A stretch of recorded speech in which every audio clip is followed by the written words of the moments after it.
Planet talkies நேயர்கள் அனைவருக்கும் எனது அன்பான வணக்கம். இன்னைக்கு இந்த வீடியோல நம்ம எதை பத்தி பார்க்க போறோம்னா, திருமணம் பொருத்தம் பார்க்கறது எப்படி அப்படிங்கிறது தான் இந்த வீடியோல நான் சொல்ல போறேன். பொதுவா திருமணம் பொருத்தம் பார்க்கறது எப்படி அப்படின்னு சொல்லி ஒருத்தர் கமெண்ட்ல கேட்டிருந்தாரு. அதுக்கான வீடியோ தான் இது. இந்த மாதிரி உங்களுக்கு ஏதோ ஒரு வீடியோக்கள் தேவை, இதை பத்தி இந்த கிரக சேர்க்கையை பத்தி சொல்லுங்க, இல்ல இதை பத்தி சொல்லுங்க அப்படின்னு எதுவாக இருந்தாலும் நீங்க கீழே கமெண்ட் பண்ணுங்க. அதுக்கான வீடியோக்களை நான் கண்டிப்பா உங்களுக்கு போடுறேன். சரி, திருமண பொருத்தத்துல நட்சத்திர பொருத்தங்கிறது முக்கியமா, இல்ல ராசி கட்டங்கள் ரொம்ப முக்கியமா, ஜாதக பொருத்தம் முக்கியமான்னு கேட்டா கண்டிப்பா ஜாதக பொருத்தம் தானுங்க முக்கியம். நட்சத்திர பொருத்தங்கிறது ரொம்ப பேசிக்கான விஷயம்தான். இந்த நட்சத்திரத்துக்கு இந்த நட்சத்திரம் தான் பொருந்து அப்படிங்கிறது நம்ம ஒரு புக்ல இருக்குது, இல்ல ஒரு சாஃப்ட்வேர்ல எதுல போனாலும் ஒரு ஆப்ல போனீங்கன்னா தாராளமாக இருக்கு, அதை பார்த்து நீங்களே தெரிஞ்சுக்கலாம்.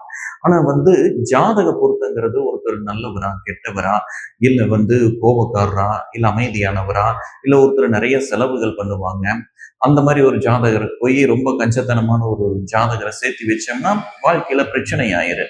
ஏன்னா ஆடம்பரமா செலவு பண்ணி லக்ஸரியா ட்ரெஸ் பண்ற ஒரு பொண்ணுக்கு போய் ரொம்ப கஞ்சத்தனமா சிக்கனமா இருக்கிறவனை கல்யாணம் பண்ணி வச்சோம்னா என்ன ஆகும்? பிரச்சனை தான் வருது. ரொம்ப கோபக்காரனுக்கு ரொம்ப சாந்தமான ஆளுக்களை கல்யாணம் பண்ணி வச்சாலும் பிரச்சனை தான். ஆனா ரெண்டு கோபக்காரங்களை சேர்த்து வச்சு பாருங்க, நல்லா இருக்கு.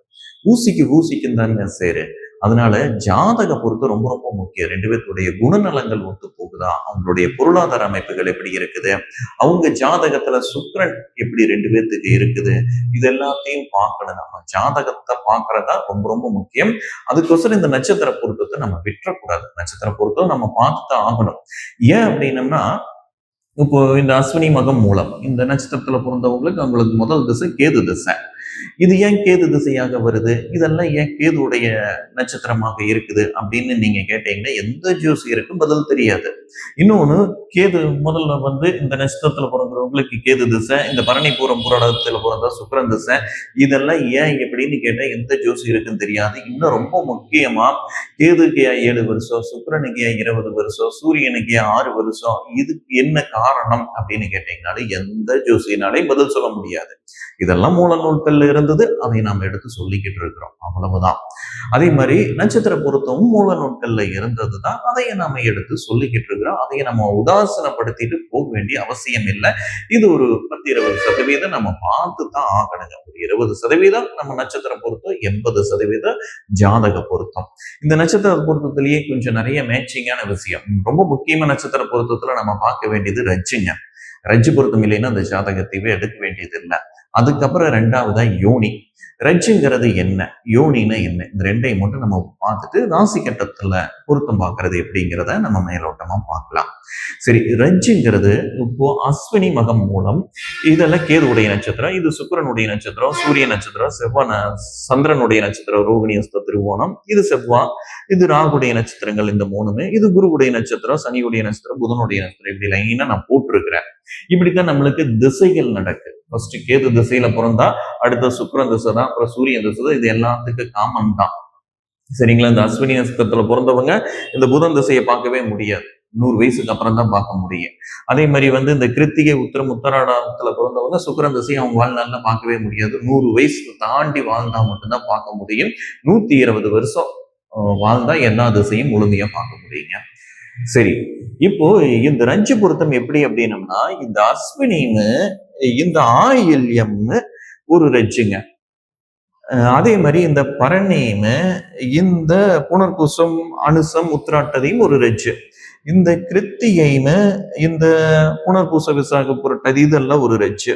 இந்த ரோகிணி இதுகெல்லாம் ஒரு ரஜ்ஜு. இந்த நடுப்புல இருக்கிற இந்த மிருகசீரிசம் சித்திரம் அவிட்டம் தனி ரஜ்ஜு. இதுலயே ஒரு காம்பினேஷன் நம்மளுக்கு கிடைக்குது, சரிங்களா? இதுலயே ஒரு காம்பினேஷன் கிடைக்குது, அது ஏன்னு தெரியல.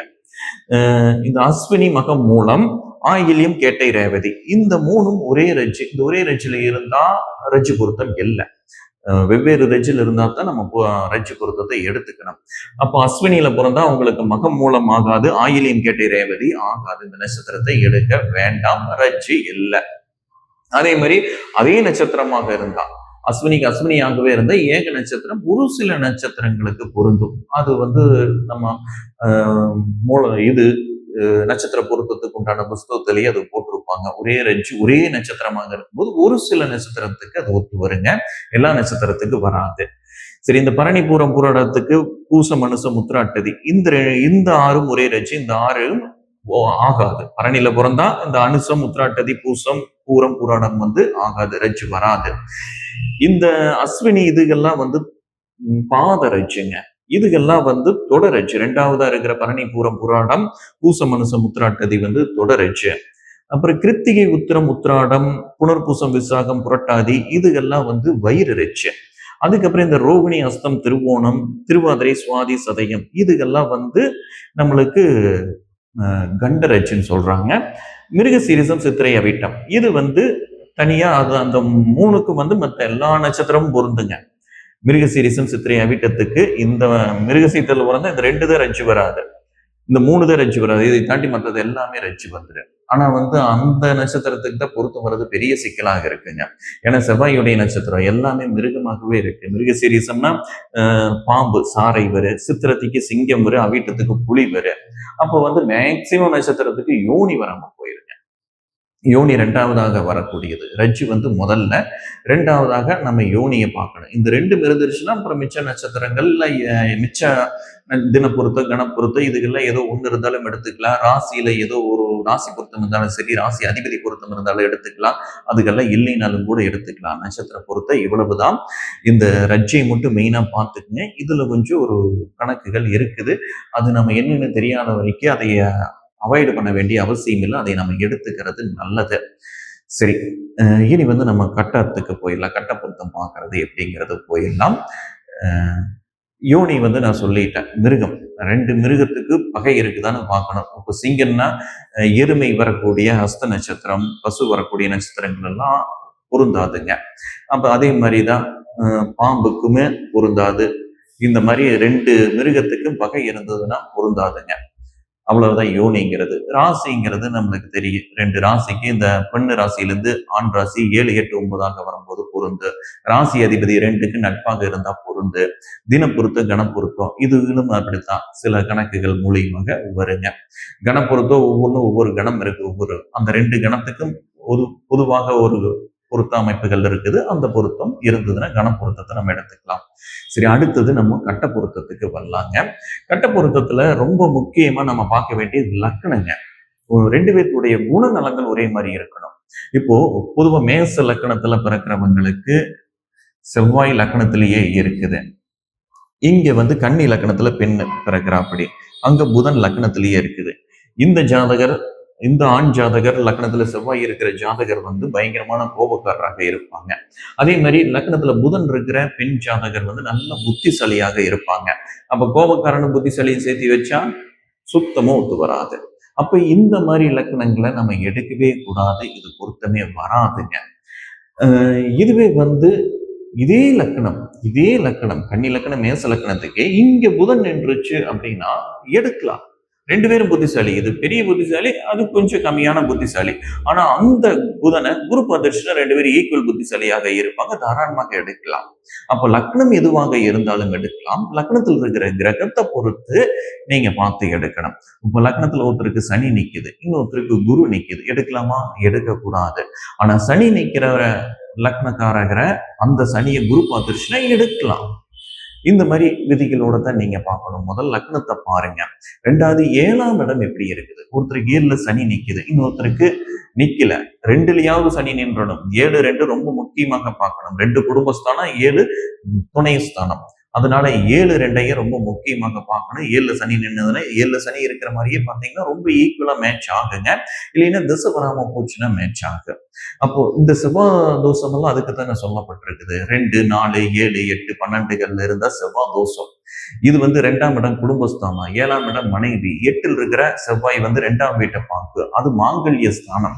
12ஆம் இடங்கிறது கட்டில் சுகஸ்தானம், 4ஆம் இடம் அதே மாதிரிதான் சுகஸ்தானம். இந்த இடங்கள்ல செவ்வாய் நின்னுது அப்படின்னா அந்த ஏதோ ஒரு வேற இடங்கள்ல செவ்வாய் நிற்கிறவங்கள சேர்த்துனாத்தான் கொஞ்சம் நல்லா இருக்கும். இதுல கொஞ்சம் விதி விலக்குகளை நம்ம வச்சுக்கிறோம்.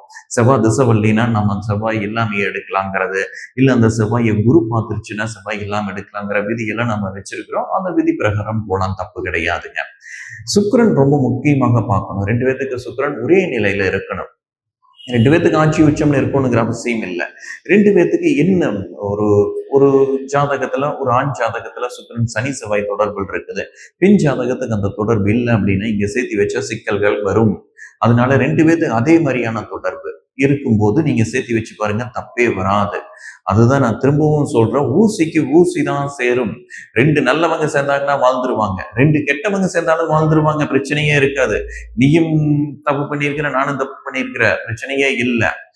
ஆனா 2 பேத்துல ஒரு ஆள் தப்பு பண்றது, ஒரு ஆள் நல்லவனாக இருக்கும்போது சேர்த்துனீங்கன்னா சண்டை சண்டை சண்டை. இவனை அவன் திருத்த பார்ப்பான், அவனை இவன் மாத்த பார்ப்பான். இதுல சரி வரவே வராது. இதனால பிரச்சனைகள் தான் வரும். ஒரு கஞ்சன் ரொம்ப சிக்கனமாக இருக்கிறவங்க, 12ல சனி இருக்கிறவங்க, எல்லாத்தையும் சொல்லிட முடியாதுங்க. ஒரு உதாரணத்துக்கு சொல்றேன். 12ல சனி இருக்கிறவங்க ரொம்ப கஞ்சத்தனமாக இருப்பாங்க. அதே 12ல சுக்கிரன் இருக்கிறவங்க ரொம்ப ஆடம்பரமாக இருப்பாங்க. துணியை அவங்க எடுத்தாங்கன்னா 4-5 எடுப்பாங்க, லக்ஸரியா தான் இருப்பாங்க. வெளியில போனா அவ்வளவு லக்ஸரியா இருக்கணும்னு நினைப்பாங்க. இது பொருந்தாது. இந்த 2யும் நீங்க சேர்த்துனீங்கன்னா பொருந்தாது. 2 பேத்துடைய குணநலங்கள் எப்படி இருக்குது, ஒவ்வொரு கட்டத்தையும் பார்க்கணும். 7ஆம் இடத்தை ரொம்ப முக்கியமா பார்க்கணும், சுக்கிரனை ரொம்ப முக்கியமா பார்க்கணும், லக்னத்தை ரொம்ப ரொம்ப முக்கியமாக பார்க்கணும். இப்படி பார்த்து பொருத்தம் பார்த்து நீங்க சேர்த்தி வச்சாதான் 2 பேத்துடைய வாழ்க்கையும் சந்தோஷமாக இருக்குங்க. கோபக்காரனையுமே சேர்த்து வச்சு பாருங்க, நல்லா இருக்கு. ஆனா அமைதியா இருக்கிறவனை சேர்த்து நீங்க வைங்க, பிரச்சனை தான். கோபப்பட்டா திரும்ப கோபப்படணும், அவங்களுக்கு தேவை அதுதான். அதை நம்ம கொடுக்கலைங்கும் போது அந்த கோபம் அதிகமாயிட்டே போகும். இங்க ஆப்போசிட்ல இருந்து இன்னொரு கோபம் வந்துச்சுன்னா அந்த கோபம் குறைஞ்சிடும். இதுதானுங்க கான்செப்ட். சரி, 2 பேரும் திருடனுங்களா, ஒத்து போயிரு. 2 பேத்துக்கு ஒத்து போயிரு. 2 பேரும் தப்பு பண்றவங்களா, 2 பேத்துக்கு ஒத்து போயிரு, தப்பே இருக்காது. 2 பேரும் நியாயமா பெர்ஃபெக்டா இருக்கும்னு நினைக்கிறவங்கள சேர்த்துனா தான் நல்லா இருக்குங்க. சரி, அப்போ நம்ம முக்கியமா நம்ம லக்னத்தை பாருங்க, 2ஆம் இடம் குடும்பஸ்தானத்தை பாருங்க, பொருளாதாரம், பேச்சு, இது எல்லாத்தையும் பாருங்க. 12ஆம் இடம் ரொம்ப முக்கியமாக பாருங்க. 7ஆம் இடம் சுக்கிரன். இது 2 பேத்துடைய ஜாதகத்திலையும் ஒரே மாதிரி ஒத்து போச்சு அப்படின்னா அவங்க 2 பேர்த்த சேர்த்து வச்சா லைஃப் நல்லா இருக்கும். என்னைக்கும் சண்டை வராது, காலத்துக்கும் ஒரே மாதிரி இருக்கும். சரிங்களா? அப்புறம் இன்னொன்று ரொம்ப முக்கியமா 7 விட 11 வலுத்து திசை நடக்கிறவங்களுக்கு நம்ம எப்படி பார்த்து பண்ணினாலும் 2ஆம் தரங்கிறது நடக்கவே தான் செய்யுங்க. இதுக்கு நம்ம விதி விலக்கு எவ்வளவோ நம்ம தேடி பார்த்து பண்ணினாலும் பிடிச்சாலும் அந்த விதி எந்த ஜோசியர்னாலையும் மாற்ற முடியாது. அந்த இடத்துலதான் ஜோசியருக்கு சிக்கல் வரதே. நல்லா தெரியும், இது எப்படி நம்ம பார்த்து பிடிச்சி பண்ணி வச்சாலும் 2 தாரம் ஆகுங்கிறத நம்மளுக்கு நல்லாவே தெரியும். ஒரு சிலருக்கு நான் சொல்லிடுவேன், இது இப்படி தேனுங்க, டிசைன் இதுதான், இதை நான் மாற்றவெல்லாம் முடியாது. ஆனா இந்த மாதிரி இருக்கிறவங்க என்ன பண்ணுவாங்க, லவ் கிவ்னு தான் நிப்பாங்க. அப்போ சொல்லிடுவேன், லவ் பண்ற பையனையுமே நீங்க கல்யாணம் பண்ணி வைங்க, அதுதான் நல்லது. நீங்க பார்த்து ஒரு பையனை கல்யாணம் பண்ணி வச்சா 1 மாசம் கூட வாழாது. நீங்க லவ் பண்ற பையனையே கல்யாணம் பண்ணி வைங்கிறத சொல்லிடுவேன். அப்படி பண்ணி வச்சாலும் கூட 2 பேரும் சண்டை கட்டிட்டு அப்புறம் திரும்பவும் சேர்ந்து வாழ்ந்துக்குவாங்க. அப்படி சேர்றதும் கூட 2ஆம் தர அமைப்புகளுக்கு விதிவிலக்கே இதுதான். 2 பேரும் சண்டை கட்டி பிரிஞ்சுட்டு அதுக்கப்புறம் எல்லாம் பேசி அதுக்கப்புறம் சேர்றாங்க வருங்க. சேரும்போது அது திரும்பவும் இன்னொரு கல்யாணம் பண்ணி கூட சேருவாங்க. டைவர்ஸ் வரைக்கும் போயிட்டு அதுக்கப்புறம் சேர்ந்தவங்க எல்லாம் இருக்குது. இன்னும் வித்தியாசமா டைவர்ஸ் பண்ணிட்டு அவங்களையே திருமணம் கல்யாணம் பண்ண ஜாதகங்கள் எல்லாம் நான் பார்த்திருக்கிறேன் நிறைய. அதெல்லாம் கொஞ்சம் ஓரளவுக்கு ஒத்து போயிரு. அதுகள்ல சரி, அந்த மாதிரி வரதை நம்ம அப்படித்தான் பண்ணி ஆகணும். என்ன டிசைனோ அது நடந்துதான் தீரு, அதை ஒன்றும் பண்ண முடியாது.